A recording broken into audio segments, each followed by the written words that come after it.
Hello, welcome to the Cooking Network. I'm your host today, Derek Moody, and today we're going to be learning how to make a Memphis style dry rub rib. Who am I, you're asking? I'm an ex-military veteran and a part-time barbecue pitmaster. I've been learning how to grill all my life, and I finally became labeled my own pitmaster after I had joined the military. I've cooked for companies, battalions, even a general once, and they've all had high remarks for my barbecue skills. So I might know a thing or two if I can feed the fighting men and women of our nation. But today I'm gonna be teaching you how to make your cookout stand out from everyone else. When it comes to ribs, there's beef, there's pork. You can do what I do, and I grab both. So today I'm gonna be teaching you how to make dry rub for pork and beef ribs. Now we're gonna need some paprika, white cane sugar, and onion powder to make our dry rub. We're also gonna need a mixing bowl and measuring cups to make sure we get the exact measurements right. Now for the dry rub, we're gonna need 3/4 of white cane sugar, 1.5 cups of paprika, and 3 3/4 tablespoons of onion powder. Now the paprika and the onion powder together will balance each other out. That way it's not too spicy and not overbearing with onions. And then the sugar is to add some sweetness to the ribs. Trust me, it's gonna come out great. Now when we get our ribs, most of the time they're packaged, they're a little bloody, they have excess fat, all the nasties we don't want in our bellies or our friends' bellies. So we're gonna go to the sink, wash them down, clean them off, get a damp wet paper towel and pat it down to soak up any excess water, blood, whatever may be on there left. Then we're gonna cut off the excess skin and the excess fat. That way when we put it on the grill, what we want cooked is nothing but the meat on the bones.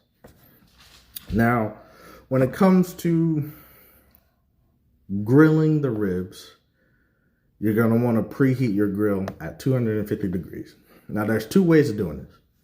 Of course, if you have a thermometer, easiest way. But if you're like me and you've been grilling for a while, turn it on, get your charcoal and hickory. Now that's the important key. You can get charcoal because it's charcoal. But when you add the hickory to the mix, it adds extra flavor that seeps up into the ribs to give it that extra it factor, I should say. So you preheat it, you walk away, and then come back in 30 seconds, put the back of your palm near the grill, and that will guarantee you that 250 degrees. Now, if possible, cook it with indirect heat. What that means is you're gonna wanna cook not on top of the charcoals or the heat, but if you have the grill that has the charcoal and hickory on the side, and then you put your meats on the actual grill, that's the best one. If not, you can still cook your Memphis dry rub rib. Just wrap up in aluminum foil, wrap it nice and tight, but poke a couple of holes in so it can breathe out still.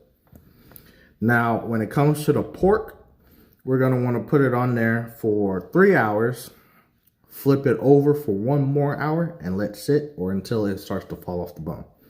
Now with beef, it's a little shorter. You wanna cook for 2 hours, flip over for another 45 minutes.